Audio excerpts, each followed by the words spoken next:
ETF index mutual funds నేర్చుకుని stock మార్కెట్లో రాణించాలనుకుంటున్నారా? వెంటనే ఈ నెంబర్కి కాల్ చేయండి.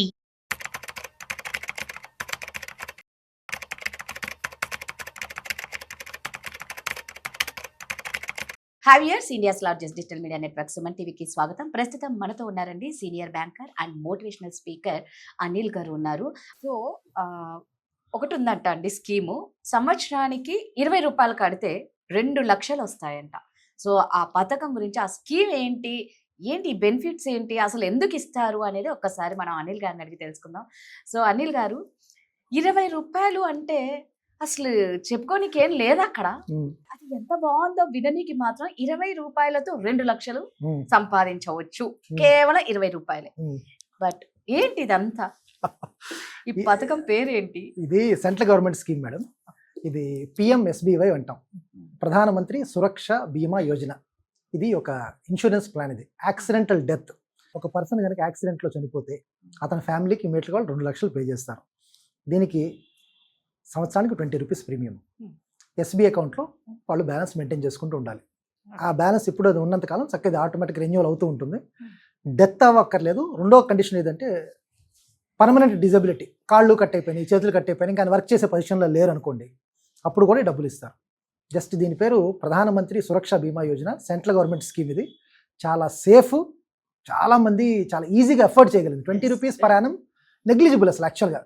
ఈ రోజులో 20 రూపీస్కి మీకు చాలా చోట్ల ఒక కప్పు టీ కూడా రావట్లేదు. సంవత్సరానికి మళ్ళీ రోజే ఓకేలే అనుకుంటాం. అవును, సంవత్సరానికి 20 రూపాయలు. ఇది 18 to 70 ఇయర్స్ మధ్యలో వాళ్ళు ఎవరైనా చేసుకోవచ్చు. 18 మినిమము, 70 మ్యాక్సిమము. బ్యాంక్ అకౌంట్లో ఎప్పుడు ఒక 20 రూపాయలు మెయింటైన్ చేసి బ్యాంక్ వాళ్ళకి వెళ్ళి ఫామ్ ఫిల్అప్ చేసి ఇస్తే వాళ్ళు PMSBY కావాలంటే వాళ్ళు ఇమ్మీడియట్గా యాక్టివేట్ చేస్తారు. ఇప్పుడు అంటే చనిపోతేను లేకపోతే మొత్తం మంచానికే పరిమితం అయితే మాత్రమే ఇస్తారు. అవును, అంతే. అంతే. ఇక మిగిలిందంతా అలాగే ఉంటుంది. మరి అది అంటే ఆ పర్సన్ ఇంకా వెళ్ళే వరకు కంటిన్యూగా కట్టుకుంటూ. ఇది ప్యూర్గా గవర్నమెంట్ ఏం చేసిందంటే మేడం, అందరికీ ఇన్సూరెన్స్ అఫోర్డబుల్గా ఉండాలి, ఇన్సూరెన్స్ యొక్క అవేర్నెస్ పెరగాలి. ఎందుకంటే మన కంట్రీలో అవేర్నెస్ చాలా తక్కువ ఇన్సూరెన్స్ గురించి. అయితే ఫ్యామిలీస్కి అది రిక్వైర్మెంట్ కూడా. ఒక బ్రెడ్ అర్నర్, ఆయనకి ఏదైనా అయితే రేపు ఎవరిస్తారు డబ్బులు? 2 లక్షలు కూడా చాలా పెద్ద అమౌంట్. చాలా ఫ్యామిలీస్కి 2 lakhs is a very big amount.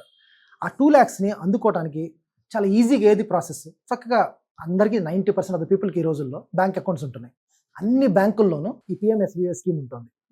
Just వెళ్ళటం, నాకు PMSBY సురక్ష బీమా యోజన, ఇది ఓన్లీ యాక్సిడెంటల్ డెత్ మాత్రమే కవర్ చేస్తారు madam.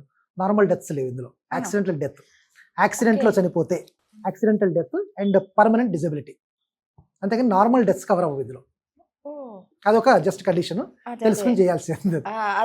But even then 20 rupees is a very small amount compare to 2 lakhs. దీనికి మళ్ళీ ఒకవేళ ఎవరు కడితే వాళ్ళకేనా, లేదు అంటే ఎవరన్నా ఇంట్లో వాళ్ళకి ఏదన్నా ఎవరు కడితే వాళ్ళకే. ఎవరు కడితే వాళ్ళకే. 18 years నుంచి 70 years వరకు ఎవరైనా చేయొచ్చు. బ్యాంక్ అకౌంట్ ఉండాలి వాళ్ళకి. నిజంగా ఈ పథకం, ఈ స్కీమ్ అయితే నిజంగా చాలా బాగుంది. ఇంకా ఇలాంటి పథకాలు ఇంకా ఏమన్నా ఉన్నాయా గవర్నమెంట్ స్కీమ్స్?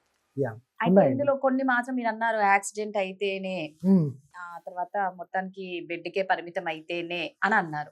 అలా కాకుండా ఇంకా మంచి బెనిఫిట్స్, ఎలాంటి డెత్ అయినా ఉన్నాయి మేడం. సెంట్రల్ గవర్నమెంట్ స్కీమ్ ఇంకోటి ఉంది, PMJJBY. అది ప్రధానమంత్రి జీవన జ్యోతి బీమా యోజన. ఇది ఎనీ కైండ్ ఆఫ్ డెత్ ని కవర్ చేస్తుంది. ఇది కవరేజ్ కూడా 2 lakhs ఉంది. 2 lakhs కవరేజ్. ఇయర్లీ ఒక 436 రూపీస్లో ఉంటుంది ప్రీమియం.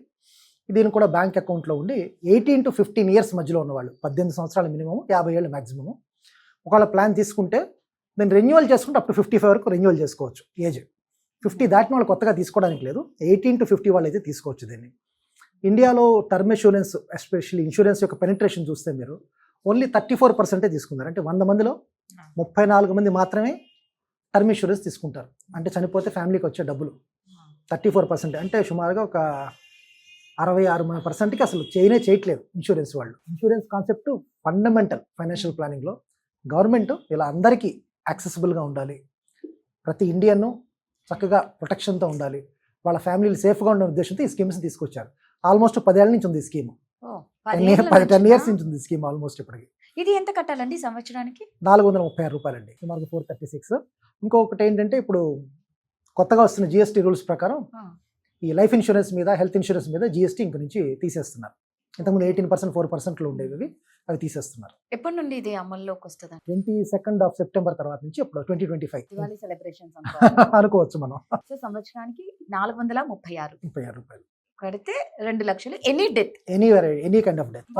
ఏజ్ మాత్రం 18 to 50 18 to years 50. మాత్రమే. అవును అవును, దాన్ని మనం 55 years వరకు చేసుకోవచ్చు. రెన్యూవల్ అవుతుంది. సో ఇది ఎక్కడ మనం చేసుకోవచ్చు అండి? ఏ బ్యాంకులలో?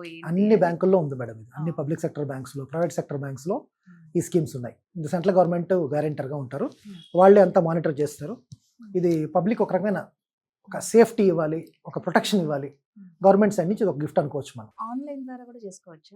ఆన్లైన్ కొన్ని చోట్ల అలౌ చేస్తున్నాయి మేడం, చాలా బ్యాంక్స్ అలౌ చేస్తున్నాయి, కొన్ని ఫిజికల్ గా చేసుకోవాల్సి ఉంటుంది. సో నిజంగా అండి ఇన్సూరెన్స్ అనేది నిజంగా మీరు అన్నట్టు మన ఇండియాలో చాలా తక్కువ అండి. అదర్ కంట్రీస్ లో దానికి చాలా ప్రయారిటీ ఇస్తారు. అవును, అది కంపల్సరీ అనేది ఒక రూల్ ఉండడం వల్ల వాళ్ళు చాలా హ్యాపీగా, అందుకే ఎప్పుడు సేఫ్ జోన్ లో ఉన్న ఫీల్ ఉంటది. అవును, అది మనకు ఒక రక్షణ. ఇన్సూరెన్స్ అనేది మనకు ఒక రక్షణ లాంటిది. అవును, ఈవెన్ మనకి ఏదైనా యాక్సిడెంట్ అయినా, ఏదైనా హెల్త్ ఇష్యూ వచ్చినా కూడా అబ్బా ఇన్సూరెన్స్ ఉంది కదా అని ధైర్యంగా ట్రీట్మెంట్ కి ఒక్కటే మన బాడీ సహకరిస్తే సరిపోతుంది. కరెక్ట్. ఇంకో ఇంపార్టెంట్ థింగ్ ఏంటంటే మేడం, ఇన్సూరెన్స్ బెనిఫిట్ ఏదైతే ఉందో, మనిషి చనిపోయాక ఇచ్చే డబ్బులు, దానికి ట్యాక్స్ లేదు. ట్యాక్స్ లేదు. ట్యాక్సే లేదు. అది 50 లక్షలు అవ్వచ్చు, ₹1 కోటి Okay. అవ్వచ్చు, ట్యాక్స్ లేదు. ఇప్పుడు అండర్ సెక్షన్ 1010D ప్రకారం ట్యాక్స్ లేకుండా ఉంది. ఆ విషయం కూడా చాలా మందికి తెలియదు, ట్యాక్స్ లేదు. బ్యాంక్ ఎఫ్డీకి ట్యాక్స్ ఉంటుంది మెచ్యూరిటీలో, కానీ ఇన్సూరెన్స్ ప్రొసీడ్స్ చనిపోయాక గనక ఫ్యామిలీకి వచ్చే డబ్బులకి ట్యాక్స్ లేదు మేడం. ఎంత అమౌంట్ అంటే అది మంచి బెనిఫిట్. అది యాక్చువల్ ట్యాక్స్ లేకుండా వచ్చే డబ్బులు. ఆ ఫ్యామిలీ మంచి డిస్ట్రెస్ లో ఉండి అసలు ఏం చేయాలో తెలియని పరిస్థితుల్లో ఒక లంసమ్ అమౌంట్, వాళ్ళు కట్టింది చాలా చిన్న అమౌంటే, కానీ వాళ్ళకి వచ్చేది చాలా పెద్ద అమౌంట్. అది వాళ్ళ పిల్లల కోసం ఉపయోగపడుతుంది, వాళ్ళ ఫ్యామిలీ లైఫ్ స్టైల్ ని మెయింటైన్ చేయడానికి ఉపయోగపడుతుంది. అఫ్ కోర్స్ ఈ 2 lakhs గురించి నేను చెప్పట్లేదు, ఇన్ జనరల్ లైఫ్ ఇన్సూరెన్స్ గురించి చెప్తున్నాను. Life insurance especially term insurance చేసుకోవడం చాలా చాలా మంచిది. కరెక్ట్ అండి. ప్రతి ఒక్కరు చేసుకోండి. అసలు 100లో 34% అంటే నిజంగా అంటే 34 మెంబర్స్ అంటే రిమైనింగ్ 66 మెంబర్స్ ఏం చేసుకోవట్లేదు. అవును, అలాంటి వాళ్ళే చాలా ఇబ్బంది పడిపోతూ ఉంటారు. అవును, సో ప్రతి ఒక్కరికి మన నిత్యావసర వస్తువులు ఎంత ఇంపార్టెంటో ఈ లైఫ్ ఇన్సూరెన్స్ లో టర్మ్ ఇన్సూరెన్స్ బాగుంది. సో కంపల్సరీ ప్రతి ఒక్కరు తీసుకొని ఫ్యామిలీ అందరూ హ్యాపీగా ఉండాలి. రేపు మనం ఉన్నా లేకపోయినా మనల్ని తలుచుకొని మనం ఈ ఇచ్చిన బెనిఫిట్స్తో వాళ్ళు హ్యాపీగా ఉండాలని కోరుకోవాలి. థ్యాంక్ యూ అండి. నమస్తే.